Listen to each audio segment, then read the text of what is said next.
Hey everybody, SDM Kahuna here, joined yet again by my good colleague SDM Outcast. How you doing, Outcast? I'm not too bad. To be honest, I'm a little bit upset that this introduction isn't as good as your previous, but whatever. I'll Uh, remember that. you know what? You are dear to me on a level that I just can't express in words. It's just not possible. See, I've used superlatives in the past, and I feel they're hollow at this stage. that's more like it. And see, now I know your feelings behind it. I feel a lot better. See, now you know where we're at. So, for anybody who's been following the channel, you probably noticed there's been a lack of activity in the last week or so. This has been due to other commitments. Well, this is a hobby. Time constraints are time constraints, and when you're trying desperately to level up to catch up with people who are rushing to do raids and nightfalls and everything else, sometimes corners have to be cut. And to anybody who has been watching, wonder where the content's been, my apologies on that front. But Outcast, I know you've been busy. Where do you find yourself at the moment?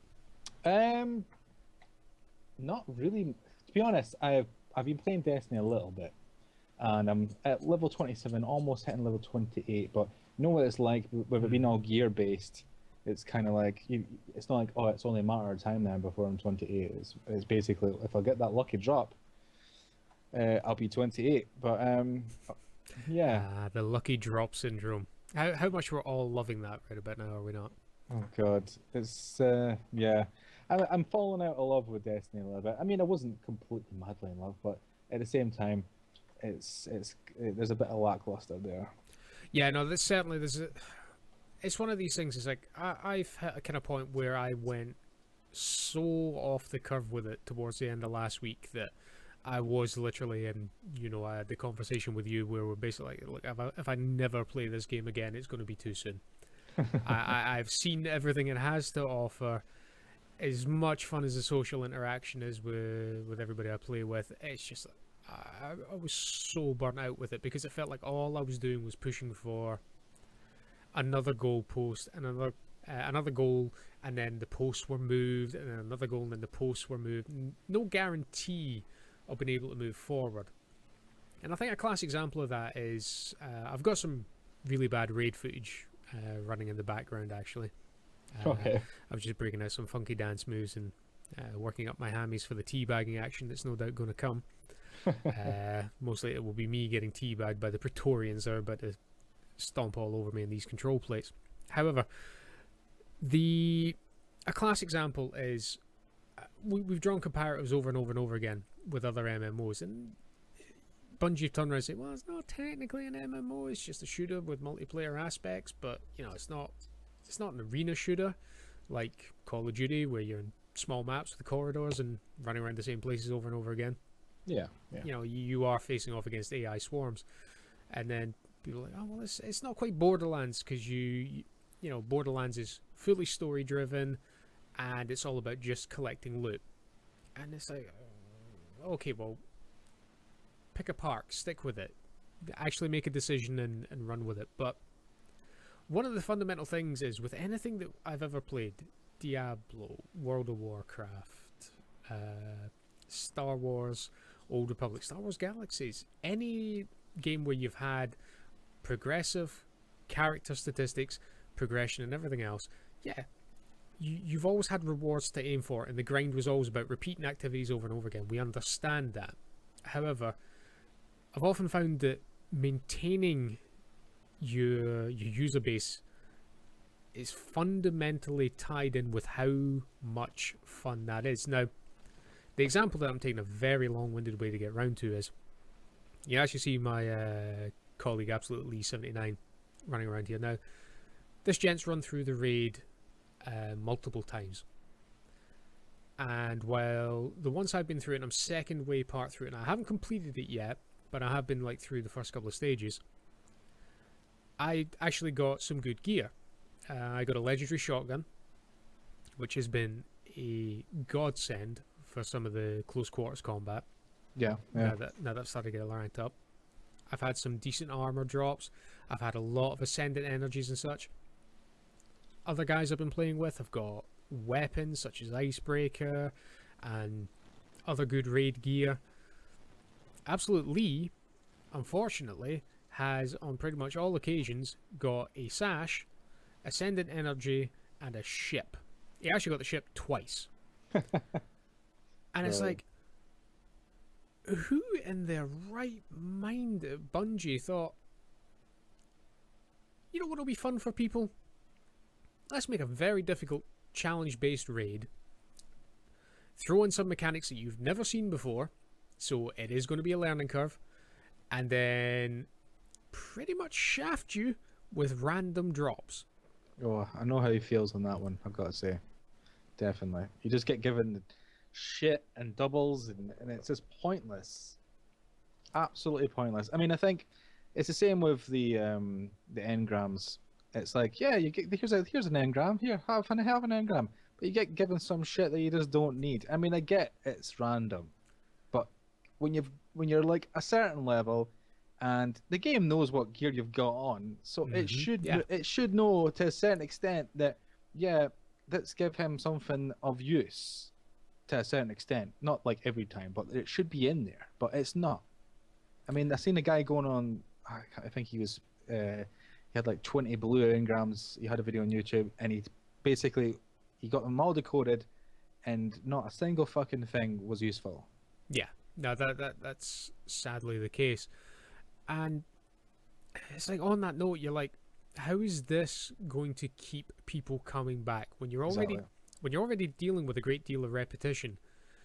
To remove the reward, it's like, yeah, some of us do have some sadomasochistic tendencies, and you know that's fine for the privacy of your own home. However, when you're sharing this experience with like 5 other people online, yeah, it's difficult to get. I find it very difficult to keep coming back, and it's especially when you're forcing me to do really simple tasks with really low reward. Like, how many times have you done the same strikes just to get the bounty for complete one strike without dying? Oh god, I know, and I've not yet got a bounty to, you know, that you enable you to get a weapon at the end of it as such. Yeah, I still haven't had any exotic bounties. Still not had anything like that, exotic bounties. But yeah, I mean, you're doing the same crap over and over again. And I'll take it, but multiplayer wise, I was doing some multiplayer over there, and it happens to be a few times I was basically the number 1 player on my team, which happened to be the winning team. And everyone else got something, and I didn't get anything. So I think, fair enough, that happens, fair enough. So we're playing again, we're in the second match, and I think it came in like 3rd place or whatever that time. Didn't get anything. Everyone else did. I'm thinking, okay, let's play another one. And again, absolutely nothing. And then one after that, I got like some crappy arm guard or whatever the hell, boots or whatever it was that were just completely pointless for me to have it. I'm thinking, what is this? Yeah. What do I have to do to get something out of this? And there's been numerous occasions where, you know, myself, other teammates that I'm playing with, we all kind of come away with that, and it's just like, Bungie, I know it's still early days. I get that. I do appreciate the games I hold in very high regard didn't always necessarily work the way they do now, and have taken months and months and months worth of work to turn around and improve and tweak. But it's always been a case of, if you're going to ask someone to do a raid, you knew what you were getting into the raid to do. There was that, it's like, right, we need this piece of equipment, we need this piece of armor, we're going to get either or of these things. You always had your raid rewards, and you always had your ancillaries. So that was fine. You knew there was a random drop chance. You might get one or the other. So you might have to repeat it twice. You might have to repeat it 3 times, because you might get the same thing more than once. But you knew, at least when you were going in, that you were going to come out with something useful. Yeah. There was never the absolute possibility that you were going to come out with just useless sort of aesthetic gear. Now, it's like a lot of people might pick up on the fact, it's like, oh, well, you're being overly negative about the game. It's like, yes, I am, because I can see the potential with it.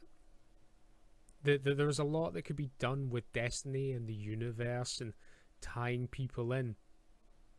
Yeah, I think it could have definitely dragged you in a bit more Oh, certainly. There was a lot more potential for player involvement. And this, to be honest, the size of the game is quite small. I mean, all the maps that you do to do all the missions and all the raids, they're all obviously within the areas that you've been to before at some point. Not necessarily on that raid or whatever, but you've been to it anyway, on the majority of it.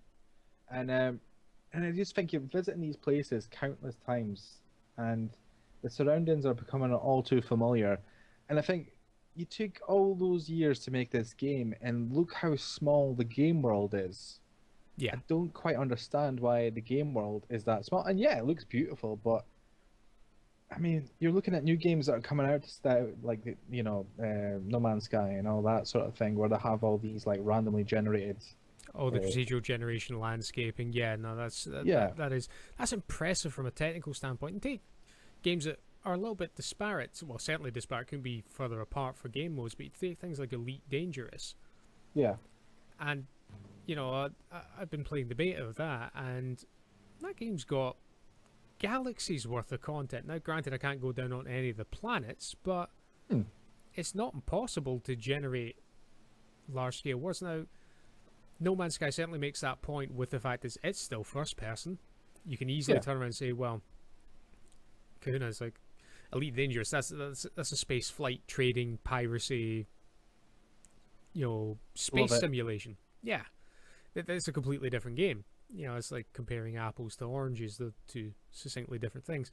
It's like, true, but it's still possible to use technology and implement random procedural generation, or spend a bit more time bringing out more maps.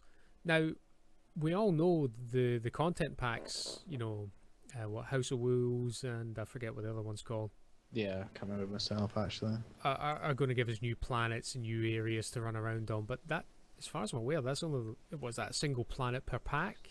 But I don't think is it even a planet. I'm pretty sure I seen a video with at least one of them that had the mission. It was just the area that had it was just on, like, I think it was on Venus or something like that. It was just it was like yeah.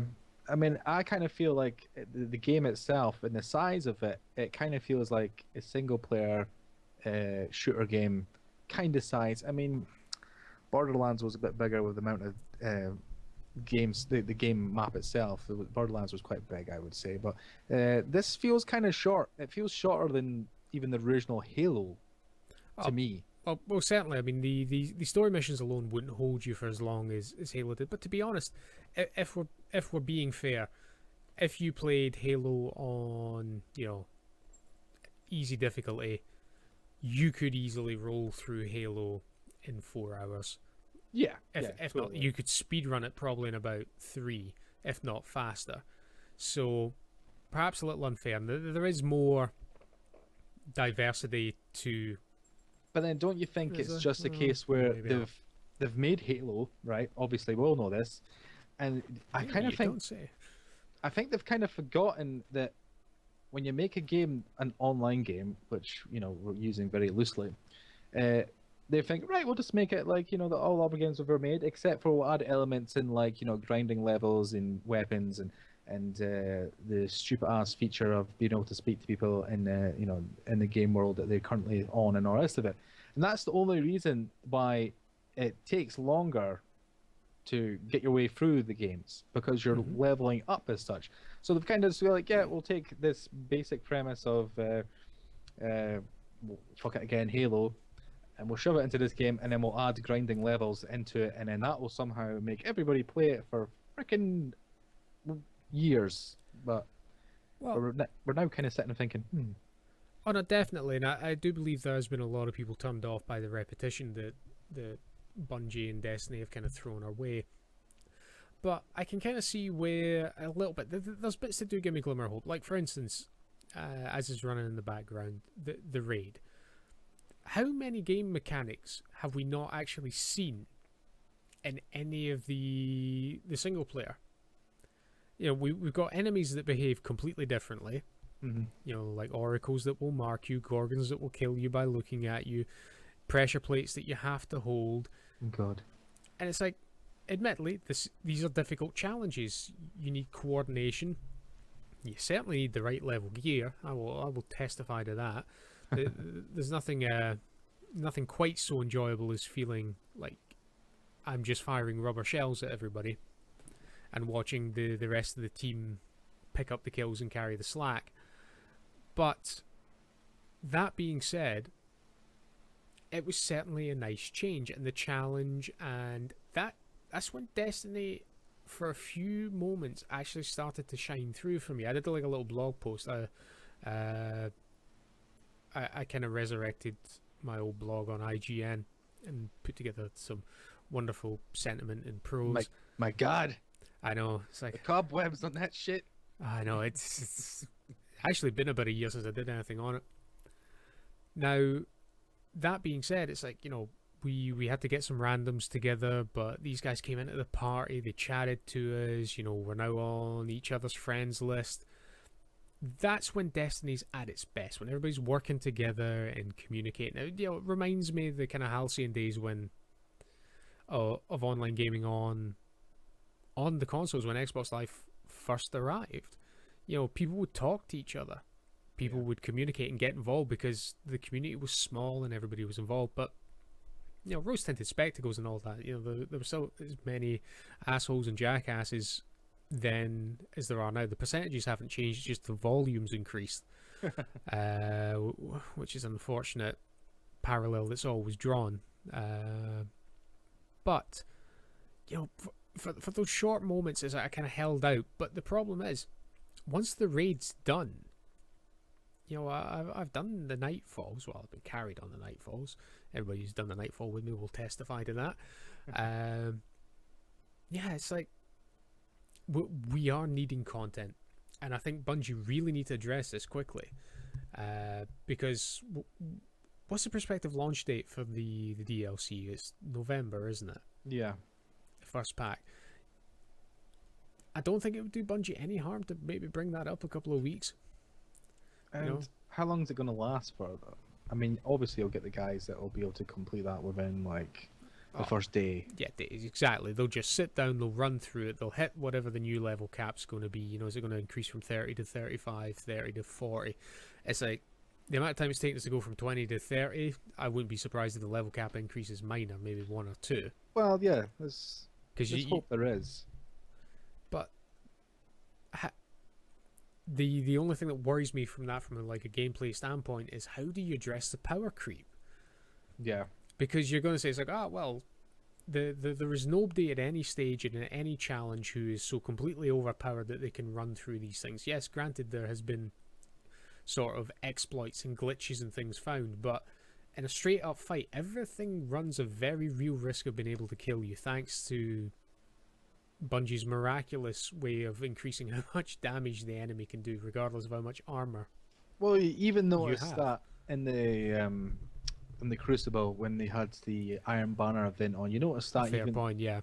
It just the case where it had the level advantages on, and I was running around and, you know, taking out people, and then like a little level 15 will pop up and blow my face off in one hit, and I'm thinking, yeah, you know, they've kind of balanced it out. Even though the level benefits are on, it's not making it to the point where, you know, the lower levels in the Crucible anyway are basically getting destroyed. They are still holding, you know, a chance at least. I think that in one sense is most definitely true, but however, I think it's a case of where the level advantages really come into their own is if anybody is bringing any exotic gear, like if anybody's got exotic weapons like Thorn or Icebreaker, these things, Vex fusion rifle. Fusion rifle, yeah, I forget what that one's called. These things can seriously eliminate the opposition very, very quickly. Oh yes. However, even if you're running legendary gear, a rare gun's got every bit as much chance of killing you as quickly as the legendary. You know, in the hands of a skilled player, those level balances and differences really didn't matter. My biggest problem with the Iron Banner was, right, how can we make multiplayer more of a challenge?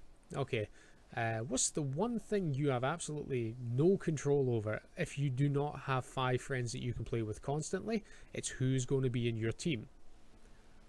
Yeah, yeah. There has been many situations, yeah. Yeah, and I guarantee you will end up in a scenario where you end up with a bunch of people who clearly have no idea one end of the control pad from the other, or the dangerous end of a gun from the safe one, and they will be on your side, and there is nothing you can do to win that match. And you get nothing for that. You get no Iron Banner bonuses, you get no marks, you get no experience for it. See, I was having issues with Iron Banner, to be honest. I thought it was a really shallow attempt to add, we'll call, extra content to the game. You know, it was just like, oh, another multiplayer Crucible mode where your character level dictates how strong you are compared to other people, which it really doesn't anyway. But and then it's like you said, you don't actually get anything for your troubles. I mean, you're having to. I think I got to level 1 on the Iron Banner, points thingy-my-bob. Yeah. And that took me frickin' forever just to get to level 1. I mean, exactly. I played it constantly, and I mean, you're looking at it and you're thinking, right, okay, I can get a shader, I can get the icon. Oh, you gotta get those shaders. Banner.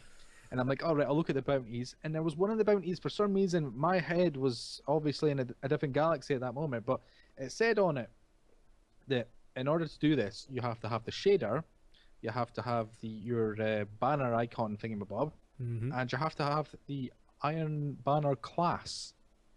What the fuck's the Iron Banner class?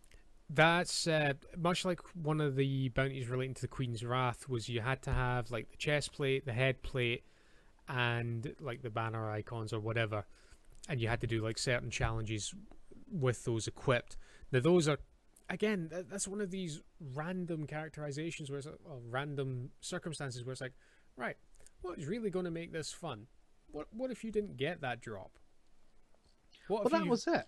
How many games do you have to play to be guaranteed to get that? I mean, I was wondering, I was like, what's it talking about? The Iron Banner class? What the... I mean, who's getting this stuff? Who's getting this equipment? Because it certainly wasn't me. Yeah. And I didn't see anyone with it. And it comes down to that whole point of luck versus skill.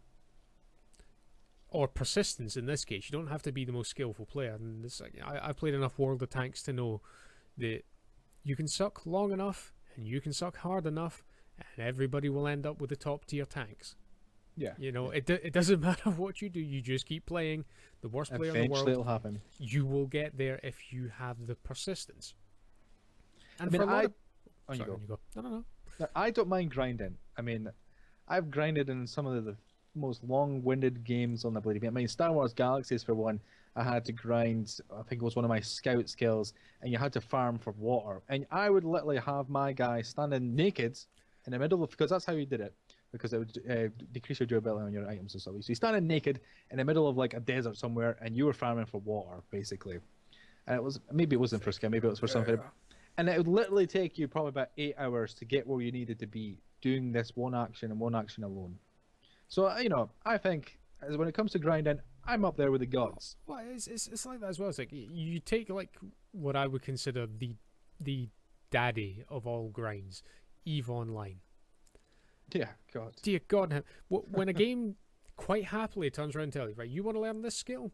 This is going to take 7 days for one skill. Yeah. It's like, and there are people who have sunk the time in, put the effort in, and got there. But the thing is, they've chosen that objective. They know what it's going to take. Once completed, they know they're going to get it. There's that, right? Here's the reward. There is a light at the end of the freaking tunnel, yeah. It is that point where you're saying to the player, you're going, it's like, right, if you are willing, if you can dig deep enough and you are willing to put in 20, 25 hours worth of grind, 40 hours, whatever the prerequisite is, if you are willing, we guarantee you will get this thing that is just a distillation of awesomeness. And you will be a god amongst your fellow players. You will stand out. Men will want to be your friend. Women will probably still not want to speak to you because of the amount of time you have spent doing this incredibly antisocial activity. Well, that's it. I mean, go back to... You will look good doing it. go back to my Galaxies reference. I mean, in Star Wars Galaxies, before the new game experience came out, if you wanted to be a Jedi, you had to spend, in reality, a year. And that's when you get to be a Padawan. That's when you get to be on the first tier of Jedi. And you literally will spend a year doing this, because that's how long it takes. Now, I had just gotten to it when the new game experience came out, but thankfully I got it in time, and then I got a bunch of free goodies because of that, which, you know, was a bit of a shit consolation. But it literally took you a whole year to do this. Now, you're getting some for the end of it. That's why you're putting all the time. And not only that whole grind, some of it might not be so fun, but most of it's fun. You know, because you've got all your friends around you, the content's there. The social aspect, that's what keeps you coming back. The content was there, you know, you got awards along the way that just helped you get that bit. But then in Destiny, no matter how far you grind, how many hours you put into it, you're going to get nothing but a big slap in the face. Unless you're like the most luckiest. Unless you have that little bit of luck, then that's the problem. And I think that's where, for this one, we'll probably draw a line under it, because Bungie need to address that luck versus... It's just, when you bring luck into anything, you know, when you make it a game of chance, it's not gambling. I shouldn't be relying on odds to get what I'm after. It's a game. Tell me what I need to do. Either tell me or don't tell me what the tools I need to go and do it. But then once I've done it, make sure, for the love of God, I've got it. Yeah.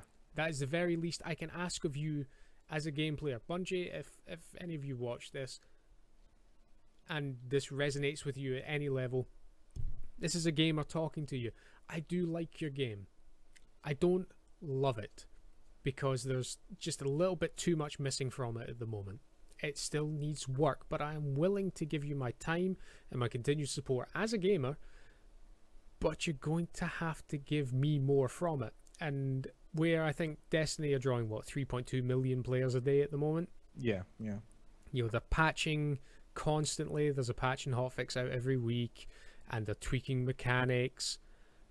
There's a lot more for us to come back and a lot more for us to discuss, but we still need a few fundamentals fixed. And if we fix those and we keep content coming, I think we've got something we can continue to get behind. Well, lastly from me, I would say that we definitely need matchmaking when it comes to the raids and things like that. Like you've doing pretty much everything else, because not all of us have a lot of friends on our PSN accounts, on your Xbox accounts and whatnot. Exactly, or the people that even play it. Disadvantage. You're getting matchmaking for things that you don't really need matchmaking for, and non-matchmaking for things you really do. Like the weekly. You definitely need matchmaking for that. It doesn't have it, unfortunately. But hopefully in the future, thumbs up. And the game already has it, so yeah, indeed. But again, Outcast, my man, thank you again for taking your time out. I know we've both been busy of late, so I do appreciate you taking the time. No problem, anytime. To the viewers, I understand it's been me kind of flapping my lips in a wonderful static image over in the corner there, thanks to a few technical issues.